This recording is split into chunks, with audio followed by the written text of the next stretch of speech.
Pamela, me hubiese encantado conocerte en otro contexto donde ambas hubiésemos hablado de lo bien que nos ha tratado la vida, nuestro entorno y de la eficiencia de las universidades en las que hemos estado. Lamentablemente no es así y gracias a ciertas problemáticas que han convergido nos conocimos, ¿cierto?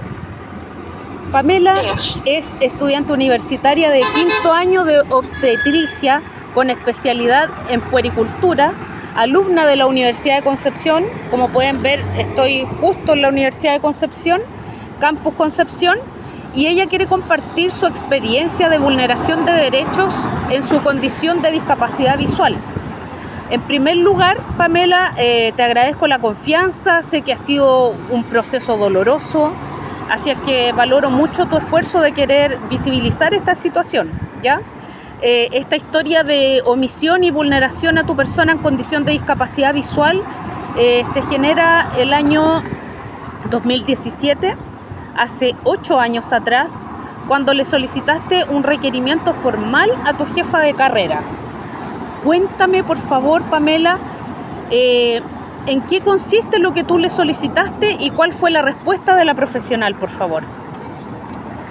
Ya, primero para contextualizar un poco la situación, años atrás, cuando comenzaron mis prácticas clínicas, ocurrió que noté que tenía algo de dificultad para poder ir leyendo los documentos, porque las letras eran muy pequeñas. Ya, obviamente me tardaba un poco más en ir rellenándolos, en entregar la información, y lamentablemente no existió la paciencia requerida de parte del personal docente. Con esto me refiero a que en muchas oportunidades me quitaban los documentos, no me permitían completar bien mis actividades, y lo otro fue que cuestionaban mucho mis capacidades, ¿ya? Hubo una actitud prepotente y sin empatía hacia mí. Eso generó en mí que obviamente no me pudiese desenvolver con total libertad y que me sintiera atemorizada, me sentía intimidada, y hubieron ocasiones en las que incluso me bloqueé. Ya, ese trato no era normal, no debió haber sido así. Y bueno, la actitud agresiva perduró hasta el final de esa rotación. Me acuerdo que la docente guía me dijo que mejor que me retirara de la carrera, ¿ya? Y a causa de eso, obviamente entré en una profunda depresión. Tuve que acudir a psicólogo, ¿ya?, para tratar el tema, y lo otro fue que me dirigí a Compim para pedir mi carnet de discapacidad, ¿ya? Ahí, en ese entonces, se me dio un 40% de situación de discapacidad. Ya, esto se debió principalmente por los motivos visuales, pero también se consideró la causa psíquica en ese entonces por lo que viví. Ya, inmediatamente, una vez yo recibí el documento, me dirigí al departamento de obstetricia y puericultura a entregar el carnet de discapacidad a jefa de carrera. Ya, ella me dijo a mí que sí se realizaría una inclusión, que sería de forma interna, pero en realidad nunca se me derivó a la unidad de inclusión. Ya, no, pequé de ignorante, yo creo, porque no sabía, yo pensaba que ellos iban a hacer algo, pero finalmente nunca ocurrió la inclusión. Cuando iba a hablar con algunos docentes sobre la situación, ellos me decían que tenía que esforzarme mucho más que el resto, ¿ya?, pero no realizaban mi inclusión. Fue obviamente muy doloroso, yo me llegué a sentir culpable, ya, al punto que sentía que estaba haciendo algo mal con exigir mis derechos. Lo que solicito es que ellos respeten su reglamento, porque no están respetando el reglamento en muchos sentidos, pero el más grave es el que no se ha realizado mi inclusión. Okay. Aprovecho de decir que una inclusión consiste en la incorporación de una persona en situación de discapacidad por la sociedad, ¿ya? Para esto se ocupan ciertas herramientas como son los ajustes razonables, ¿ya?, que es como el entorno se adapta a nosotros. Exactamente. Por ejemplo, una persona con discapacidad visual puede necesitar, no sé, que se impriman los documentos con letras más grandes, braille, que se dé más tiempo. De esa forma se van eliminando las barreras y ya no existe la desigualdad. ¿Ya? Esos detalles tan pequeños significan algo muy grande para todas las personas en situación de discapacidad. Pamela, tú continuaste tu carrera sin que se considerara la solicitud, ¿cierto?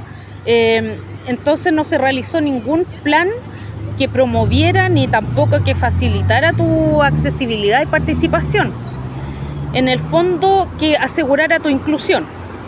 Y eso te dejó en desventaja por el diagnóstico de tu condición durante 7 años. Entre enero y marzo del 2024, tú me hablabas de un hito importante. ¿Me podrías comentar un poco más al respecto, por favor? Que tiene que ver con una serie de incidentes de discriminación y eso se transforma literalmente en acoso. Cuéntame, por favor, el contexto en el cual se genera todo esto, cómo fue la experiencia de acoso, qué represalias tuviste y por qué consideras que no se cumple el reglamento de la universidad que te lleva a esa baja académica finalmente. Ya. Bueno, hay que considerar, tengo que aclarar que dentro de esos 7 años hubieron 2 años en los que existió un retraso en la carrera en general, en la malla curricular, por motivos internos de la universidad. Ya, esto fue porque no había campus clínicos suficientes. Incluso se creó en ese entonces una movilización, hubo un Instagram que se llama Alerta Roja, creo que aún está, se podría añadir después. ¿Ya? Y lo otro es que hay que sumar 2 años en los que he estado en exclusión, es decir, a partir del marzo de 2024 al presente, cerca de 2 años. Ya existe un recurso de protección ya aprobado a mi favor por parte de la Corte Suprema, porque la universidad no acató lo que dijo la Corte de Apelaciones para agravar más la situación y extenderla más, apeló y tuvimos que llegar a la Corte Suprema. ¿Ok? Una vez, bueno, ahora por el desacato, hace un tiempo atrás, hace unos meses atrás, la Corporación de Asistencia Judicial Civil solicitó una multa a la universidad, ya por el desacato. Y la universidad entregó una respuesta a la Corte Suprema en donde mienten, en donde ocultan información, y me culpabilizan a mí de todo. Fue una revictimización absoluta. Yo reclamé con esto, obviamente con las pruebas, digamos, explicando en qué mintió la universidad, qué es lo que están ocultando. Aclaré la situación a ellos en reiteradas ocasiones, la verdad. Pero lamentablemente no han existido en la actualidad acciones legales para que se solucione ese problema, para que finalmente la universidad en verdad cumpla con lo que dictaminó la Corte Suprema. Igual tengo que señalar que lamentablemente en el primer recurso de protección que se realizó no se transparentó a cabalidad la vulneración, no se dijo todo lo que pasó. Bueno, continuando la situación de acoso, durante el año 2024, como les decía, ocurrió que en el último fragmento de la carrera en internado, en el fragmento de internado intrahospitalario, porque el internado completo se compone de APS y hospital intrahospitalario, pero en intrahospitalario pasó que la matrona, después de un tiempo de que estuve ahí, una matrona me dijo que tengo características de una persona con condición TEA. A raíz de eso cambió la actitud de todo el personal. Pasaron tenían un trato más o menos normal, digamos, en un comienzo, y después ya todo les parecía mal, no le agradaba nada de mí. Fue tanto así que incluso me excluyeron algunos días. Me dejaban sola en un box y yo me acercaba a ellas me rechazaban, me decían, no, espérate en el box, nosotras te vamos a llamar. Fue horrible lo que pasó en ese lugar.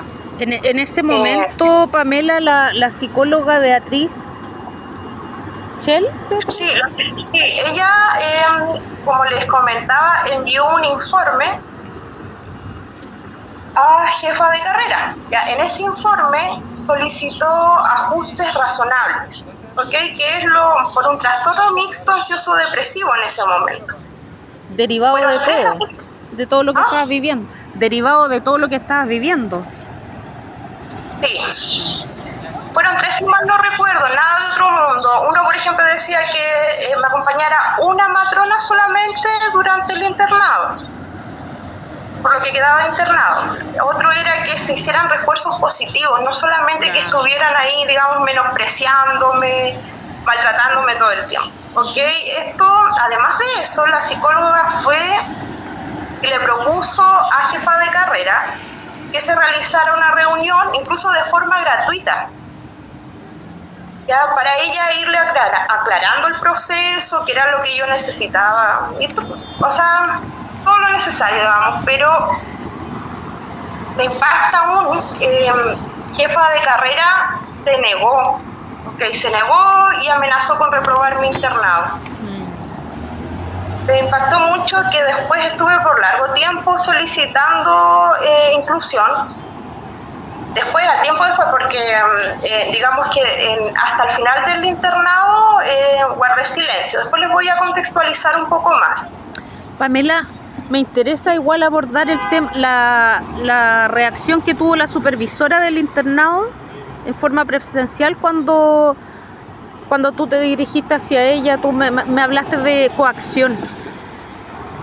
Ah, sí, bueno, eso me leyó la mente, a eso iba. Ah, ya, dale nomás. Bueno, ocurrió que ella llegó a supervisar el internado como lo hace con todas las estudiantes.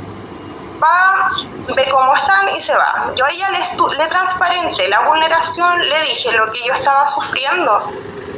Pero ella, en vez de protegerme, en vez de hacer algo para detener la situación, porque ella también supo incluso del informe, hizo todo lo contrario. O sea, me amenazó, escribió cosas que no corresponden de mí en un informe que es se podría decir que también es parte de un estereotipo de persona en situación de discapacidad. Bueno, al final como que me resigné, porque me dio a entender de que después de cómo respondió jefa de carrera y lo que estaba haciendo ella ahí, no había salvación, digamos, como que tenía que ya no hablar más del tema. Claro. Y no expresar mi malestar, no seguir contándoselos. Eso pasó con ella. Pamela, dame un segundito. Sí, no se preocupe. Desenfoca. Me gustaría que me contaras cómo ha influido en tu salud mental el ambiente físico y social en el cual has estado expuesta estos años como estudiante con discapacidad en la Universidad de Concepción, Campus Concepción. Ya, me ha afectado mucho, demasiado. O sea, mi salud mental se ha ido deteriorando. En un comienzo, CONFIN validó un 40% de situación de discapacidad, fue cuando solicité inicialmente la inclusión. Pero a causa de las reiteradas vulneraciones, ahora ya tengo el 60% de situación de discapacidad por un trastorno por estrés postraumático. Ok, eso, aparte del trastorno, ocurre que he somatizado demasiado. Por ejemplo, he tenido dolores estomacales muy intensos, en los que incluso no he podido moverme. He tenido brotes de psoriasis, brotes de acné. Y yo me pregunto, ¿cuándo se va a hacer justicia por esto? O sea, ¿hasta dónde va a llegar la impunidad que tiene la UDEC? Porque he denunciado en todos lados, con documentos médicos, con todo lo requerido. Denuncié en fiscal, incluso con copias de mail donde todo lo que yo estoy contando, o por lo menos la gran mayoría, está con pruebas. Lo denuncié en Fiscalía, en PDI, en el Instituto Nacional de Derechos Humanos, en la Superintendencia de Educación Superior, en Senadis también saben. Ok, o sea, he estado insistiendo bastante en la Corporación de Asistencia Judicial para que se lleven más acciones a cabo.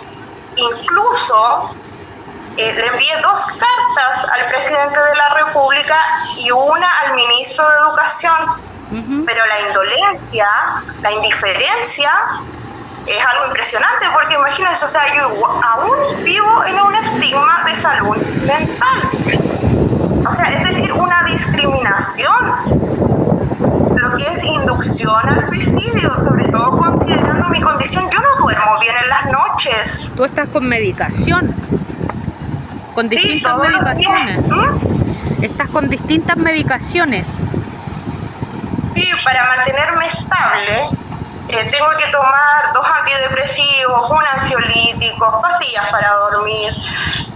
Necesito sesiones de terapia prácticamente todas las semanas y de forma regular tengo que acudir con el psiquiatra. Tú me contabas también que tu mamá igual vive en una situación de discapacidad. Sí. Y que a pesar de todo ella nunca te ha dejado sola, ha dejado de hacer cosas por acompañarte en los momentos más difíciles, en las crisis. También me hablaste de tu pareja, ¿cierto? Que te ha apoyado mucho, y que en general tu soporte, tu red de apoyo, hay mucho ruido de fondo. Pero quería estar acá en el lugar de los hechos. Como te estaba diciendo, tu red de apoyo es tu mamá y tu pareja, ¿cierto? Y además los profesionales que igual se han involucrado en esta causa. Y me gustaría hacerte la última pregunta. En privado yo también te conté que fui víctima de discriminación en la Universidad Santo Tomás de Los Ángeles, ¿cierto? Porque me hostigaron, no me gestionaban las pasantías, me presionaban a pagar. Así es que comprendo a cabalidad por todo lo que tú has pasado, el daño psicológico que se provoca, y cómo estas situaciones van retrasando a las personas en sus proyectos profesionales y personales, ¿cierto? Gracias a mi constancia logré terminar la carrera en Santiago, pero en la universidad nadie asumió ese costo económico, el costo emocional que implicó tener que cambiarme de ciudad, alejarme de mi familia, los gastos extras, ¿cierto? Los psicólogos, los antidepresivos, los ansiolíticos. Entonces me encantaría que tú me dijeras unas palabras al cierre sobre el abuso de poder de las universidades, tanto públicas como privadas en Chile, y también hacer un llamado, una toma de conciencia sobre la importancia de la inclusión en nuestra sociedad, por favor, Pamela. Ya, a ver. Creo que lo más importante es el tema de la autonomía universitaria.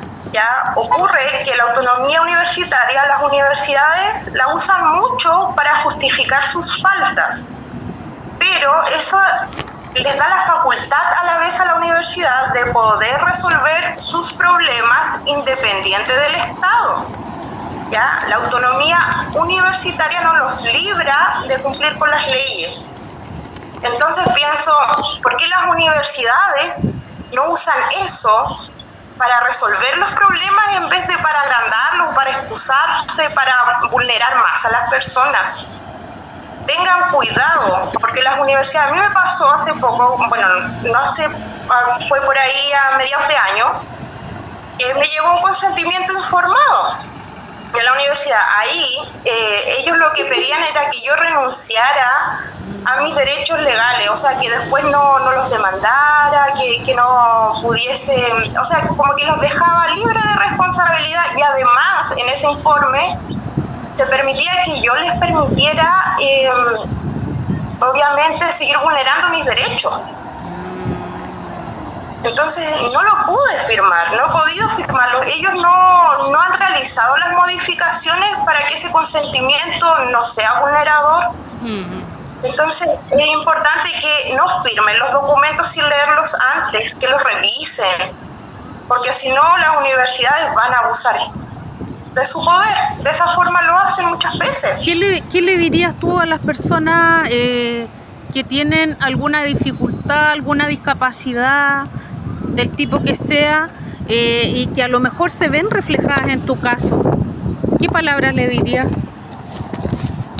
Que somos personas, que somos seres humanos, que tenemos derechos, que no somos cosas, no somos animales, ¿ok? Tenemos el derecho de ser tratados, como debe ser. O sea, ya basta de abuso, de exclusión, de menosprecio, de humillaciones. Basta. Pamela, ¿y cuáles son los pasos a seguir en el tema legal? ¿Vas a continuar con el tema legal? No me queda de otra opción porque, por ejemplo, la Superintendencia de Educación Superior, a ellos yo ya les estoy denunciando la situación desde hace tiempo y no han resuelto ni siquiera la primera denuncia. Entonces, ¿qué es lo que pasa? Como no multan o amonestan inmediatamente a la universidad, se van acumulando las faltas, porque me vulneran una vez, otra vez, 20 veces y nunca los detienen. Así no se puede llegar a resultados. Y me llamaron en un momento a una mediación en donde la universidad no reconoce sus faltas, porque claro, obviamente como la superintendencia no ha hecho su parte, ellos se libran y resultó en que en una revictimización se hizo un acta que la universidad al final no cumplió y la superintendencia no obligó a cumplir a la universidad. Hace poco estuve insistiendo con que resuelvan aunque sea la primera denuncia. Y me dicen, tenemos 4 años para resolverla. O sea, ¿pero cómo? Ellos están en conocimiento del riesgo a mi integridad, ellos saben ya todo el tiempo que he tenido que tolerar esta vulneración y me dicen, tenemos 4 años. No está bien. Entonces, por eso estoy buscando alternativas y sigo insistiendo en la corporación. ¿Por qué no hacen algo? Ahí hay algo raro. Bueno, Pamela, esta entrevista es un paso súper importante porque el tema legal has agotado todos los recursos, habidos y por haber, pero es crucial desde el punto de vista emocional lo que estás haciendo ahora, que es abrir tu corazón y exponer tu situación, hacerla pública. Y porque de todas maneras que hay un duelo de por medio, duele hablar del tema y te agradezco mucho tu tiempo, tu energía y la valentía que has tenido de expresarte, de contarnos lo que has vivido y no sé si quieres decir algunas palabras, nos quedan 3 minutos. Ok, solo quiero aclarar una cosa, de que aún queda un proceso por delante, no se ha realizado la demanda por discriminación, no se ha aclarado las mentiras de la UDEC, no se ha realizado un segundo recurso de protección y ahí estoy averiguando y haciendo lo posible porque yo no me voy a rendir, yo no voy a parar nunca hasta que esto se resuelva. Muy bien, Pamela, y cuentas con el apoyo mío y de muchas organizaciones que están en pos de apoyar las vulneraciones de derechos de personas en situación de discapacidad. Así es que a seguir, harta fuerza, energía. Ya, muchas gracias. Cuídese, que esté bien. Igual, un abrazo, chao, chao. Chao.